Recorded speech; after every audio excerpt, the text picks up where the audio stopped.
What's going on, guys? Ishin here from CZeroMedia. Today's video is episode number 2 of JRP Performance Shop Tour. I hope you guys enjoyed episode number 1. If you haven't seen that, make sure to go back and check that under my channel. In today's video, Roni is going to be talking about bearings, WPC coating, and O-ringing the head for cars that's making like 1000+ horsepower, which is a technique I've never heard of. I hope you enjoy the footage. I'm sure you will.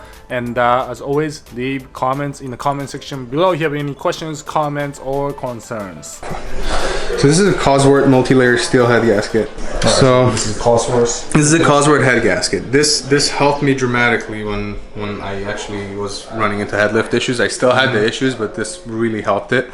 So basically what this has is a folded stopper, and I don't know if they can see it, but the middle layer is actually folded backwards. Okay. So it has a little lip on it. So it's either you do something like that, which is a wannabe O-ring, where you actually physically O-ring the head. So those are stainless steel O-rings. Basically, it's a steel wire. Yeah. So they put a groove in the cylinder head, and then they feed this wire in there. There's two ways of doing this. You can just do this and then just bolt it onto the block, or you can cut a receiver groove on the block and make the protrusion a little more. And what that would do is that would actually crush the gasket, and it would put it in the block.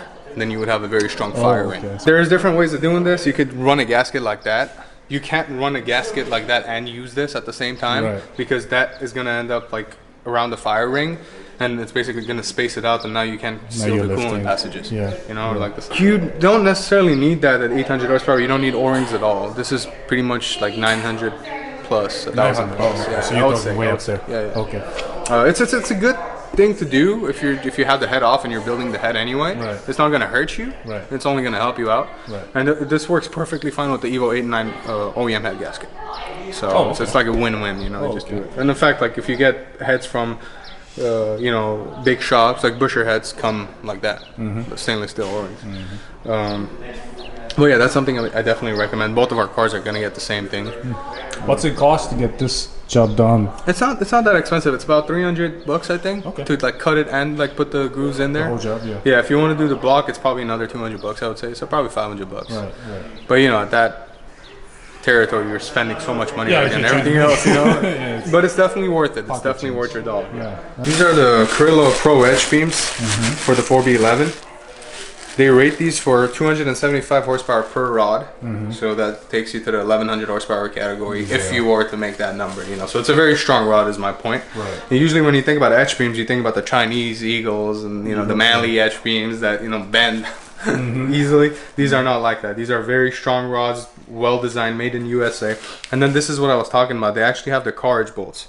There are 3/8 bolts like you get with, you know, ARP 2000s or the 625s, but they're much stronger. I think the tensile strength is about 280,000 on these, as opposed to the 625s being 260. So these are literally the best 3/8 bolts you can get on the market. Anything more, and you would probably have to go to like a 7/16 bolt. Like the GTR stuff is all 7/16, and they're much stronger. When we build motors here, we stretch rod bolts individually, meaning we don't just torque them to the spec. So basically what I would do is, let's say this is in the engine, right? I would put this on and I would zero it out like I just did, and then I would go to the lowest torque reading that they give you, because they give you a range. They'll be like, for example, 50 to 60 foot-pounds, right? I would go to 50, and then I would put this gauge back on there, and I would make sure that it's within the stretch that they give you. So it's usually about 5 to 7 thousandths for the car bolts. So if it's within that, great. If it's not, and there's something going on, there's either something like on the fastener, you either don't have too much, you don't have enough lubricant. We use this high pressure lube. Basically what it does is it like reduces friction, and it makes sure that the torque reading is actually accurate. Because if you have something on the threads and there's a lot of friction, it's not going to read properly.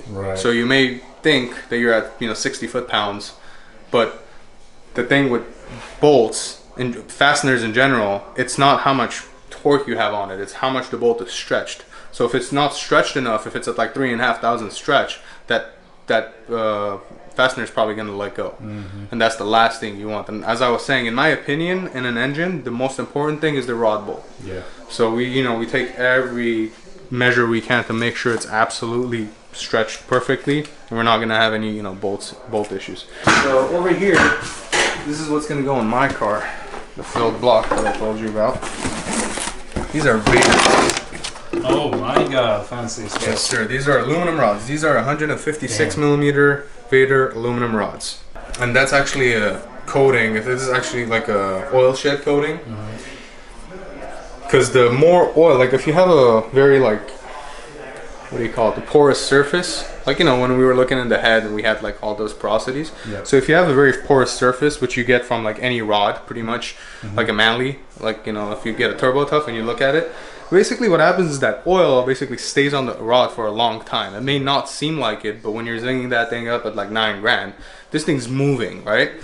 And you can have a lot of oil on the actual rod. So this basically sheds the oil and sends it back into the crankcase. You know, you need the oil to be in the crankcase. Yeah. So nice. These are actually getting mated with our custom diamond pistons that are basically our JRP spec. They're gonna have our cool little, you know, JRP logo. Logo on top of it. So I unfortunately they're not here yet. They'll be here on the 20th. They're custom because we went with a thicker ring pack. When you're trying to make a lot of boost, those thin rings, because nowadays they make really thin piston rings as opposed to the old times, right? And that's very good because it's less drag on the cylinder, so the rings last longer, you make better compression, you know, all that stuff. But if you're trying to make a lot of boost, you need thicker rings so they can actually hold the boost, and you don't have a lot of blow-by. Yep. You know, so I'm sure you've heard of blow-by. Yep. That basically piston ring gap and piston to wall clearance, because it's actually directly related to your piston ring gap. But if you have too loose of a piston to wall clearance, the ring is not as sprung in the cylinder. So they both have an effect on how much blow-by you have. So also now the thicker rings are going to reduce the chance of those gases actually going past that. And then it has horizontal gas ports, which are, I'm sure you know what those are. But they're basically ports that are drilled on top of the ring length. So that's actually the oil returns. Yeah. So it won't be this. It would be underneath the first ringland, which would be the top ring, right? So you would have basically ports drilled here, and what that does is basically the combustion gas goes underneath it and pushes against the ring, increases your dynamic compression, right? Like less blow-by, more compression. Always a good thing. And another thing is it accounts for the fact that this is an aluminum rod, right? Because this being an aluminum rod, by the time it gets to operating temperature, this rod actually physically grows about 10 to 15 thousandths, right? So if you were to have a zero deck piston, meaning when you assemble the motor, the piston's at the top of the deck, flush with the deck. If you were to use these aluminum rods, by the time you got to operating temperature, your valves would be hitting the pistons. Yeah. So we take account that, you know, that measurement, and we actually offset the wrist pin hole and we bring it a little higher. So we would basically bring it about 10 to 20 thousandths higher. This would come higher. So in reality, it sits lower. I'm just going to show you guys a comparison of two standard size 4G63 King bearings. This is one you get straight from King, and the other one is WPC treated. So the WPC treatment is basically almost like micro shot peening that they do. And what it does is it basically, the grain structure of the material changes, the surface changes, and it becomes much more friction friendly. So it doesn't, everything like just glides smoothly. To put that into perspective is if we put this engine together, right, I have main bearings too, but let's say we put the crank in it, we had two engines, identical bearings, one WPC treated, one not. You can spin the crank of the WPC treated one and it will probably spin 10 times before it stops. Oh, wow. And then the other one you spin it and it spins once and it stops. So it's very good like anti-friction characteristics. As I said, with the transmission stuff, it also relaxes the metal. So if you do it to the crank, let's say, it's less prone to cracking. Same thing with the rods. The material actually becomes stronger. You know, we don't break rods anymore. You know, rods bend, but at those power levels, before they bend, something else goes. Pistons we also do. I wish I had Jeffery's rotating assembly so I could show you. Rings we also do as well, but I have mixed thoughts on that because I have not. I guess Jeffery's car is going to be the testament to that because I don't know how well it's going to seat the rings. with the WPC treatment. You know what I mean? Now you're losing that adhesion. Well, yeah. Well, the thing is, the ring basically. Let's go back to this for a second. So, you know how some people tell you, oh, you have to drive the car for 1,000 miles when it's a brand new motor and break it in. Yeah. There is no braking period with our motors. We tell people to just break it in on the street. You know, well, I do initial braking. I seat the rings on the lift if the motor is here. If I have to ship out the motor, I just give the guy instructions and he does it. Basically, what happens now that is different from the past is the way the motors are machined now. Before, they would hit it when they were honing the piston, the cylinder to the final piston size, right? Piston, desired piston to wall. They would use different grits, different like stone grits. And then they would stop at like 240 or whatever. I'm not a machinist, but I'm just saying, like they would stop at a certain one and it would still have a bunch of peaks and ridges in the cylinder. And now the piston ring would have the job of taking those off, okay? So if you were to beat on it and not let the ring seat the way it needed to, which would be the, 2,500, 3,000 RPM, do like 5 oil changes, this, that, the ring would not seat the way it would need to. You get what I mean? So we'd lose the adhesion and like the springness and like all that stuff that the ring needs to basically seal the compression in the cylinder. Nowadays we have what's called plateau honing. It's you pay more to the machinist that offers it, but it's a different stone that they use after they use all the other stones, and basically it knocks off those peaks and ridges for you. So the ring now does not have the job of knocking those down. Right. So now the only break-in you're doing is basically heat cycling the motor and making sure the ring itself basically like becomes familiar with the cylinder, and basically just like whatever's left on the actual ring basically to wear into the cylinder, and then you have your rings basically seated. It takes about 7 minutes to seat the rings, and when you do a heat cycle it takes about 10 to 15 minutes. So by the time we're done doing the heat cycle, the rings are already seated. You drain the oil. I do one oil change. Even on my car I did one oil change when I built the motor. After the heat cycle only? And I had 185 PSI of compression all across the board after 3,000 miles of 50 plus PSI. So, to people that are going to argue, you need to break in the motor. No, you don't. It just depends on who does the machinery. Depends on who does. It does. It absolutely does. Spend the money. And there's a lot of different ways of doing it. We build the motors fairly tight, as I was telling you before, and a lot of people in the past used to build them loose, super loose, 5,000, 5,500 piston to wall. They would clatter, they would smoke, they would work. They would work. People would break records on them. Nothing wrong with that. But nowadays we have the technology to avoid all that, and basically have an engine that's capable of making 1,000 horsepower, not seizing in the bore, yada yada yada, right? And not smoking, not having variable compression. You know what I mean? Not lasting only like 5,000 miles or whatever. So it's it's all these things that nowadays we have that we didn't before. Nowadays it's easy to make power. You just gotta basically be willing to spend the money and have the right machine work done to it, have the right person assemble it. But you can make these motors last a long time, man. Even if it's like a stock rebuild, if somebody wants to do it, because you can do it on the cylinder, you can do it on the piston, you can do it on everything. And we basically did it on everything. The only thing we didn't do it was the block, because the block was at the machine shop. But that's going to go back, and we're basically going to test the whole thing and see if treating everything has, how big of an effect it has, But is this offered by King directly, or is it something you do? Ship it out? Yes, they're in Torrance, so they're pretty local to us. So we take it to them, and we just drop it off. They're fairly quick. It takes like 3 days to do the whole rotating assembly. Well, we took Jeffery's and it took about 3 days to do everything: pistons, rods, rings, bearings, crank. We did the wrist pins, everything. I mean, it only makes sense if you. Why would you do like one part? I mean, you could do the bearing and get like better bearing life out of it. You can do the crank journals, but like, why not do all of it? I don't know. That's just my mentality. L19 half-inch studs. They're pretty.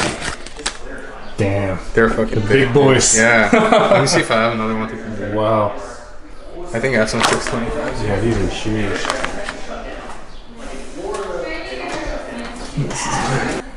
That's crazy. I mean, look at the thread pitch too. Wow.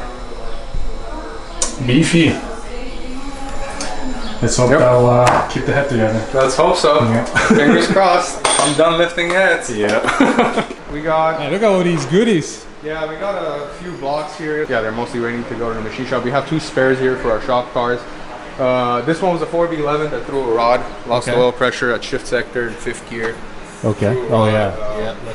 That's no brainer. Yeah, caused a lot of we have one that's waiting to get sleeved. That's for one of our other customers. Okay. This one's another. So we have basically we have one package that we offer for both the 4G63s and the 4B11s. And then we have another package that I want to say about 2% of the people are interested in it. That's like, you know, when you go with bigger head studs, you know, you use techniques to seal the cylinder head better when you're trying to run a lot of boost. But we call it the Savage package.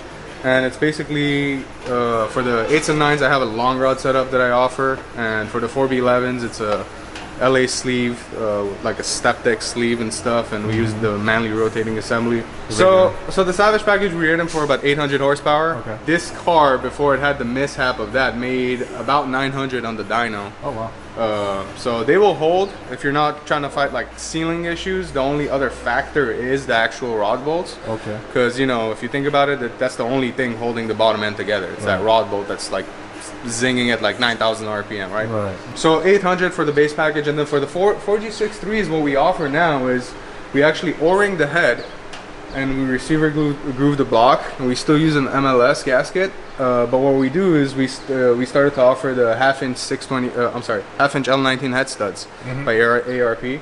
So that way you can clamp it down more, and you don't run into head lifting issues as much. Another thing that becomes a factor is how big the actual bore is. So, you know, ideally you want to stay at a standard bore, but if you want to clean up the bore and like basically put a torque plate on there, and when you're machining it, you want to basically have a true bore, you either have to go 10 over or 20 over, and then it becomes a problem because most of the off-shelf companies that we work with only offer a 20 over. So 20 over is okay, but let's say the customer has a block and he's trying to basically go to a 40 over. At that point, if you're trying to make a lot of power, you gotta start thinking about, you know, how to prevent head lift, because of the actual head gasket sealing surface becomes thinner, obviously, from a 20 over to a 40 over.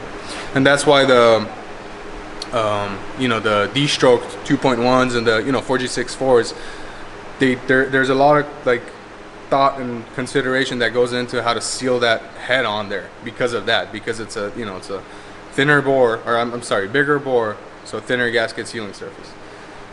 We also, on those cars, we half fill the block, and the customer has a choice of full filling the block.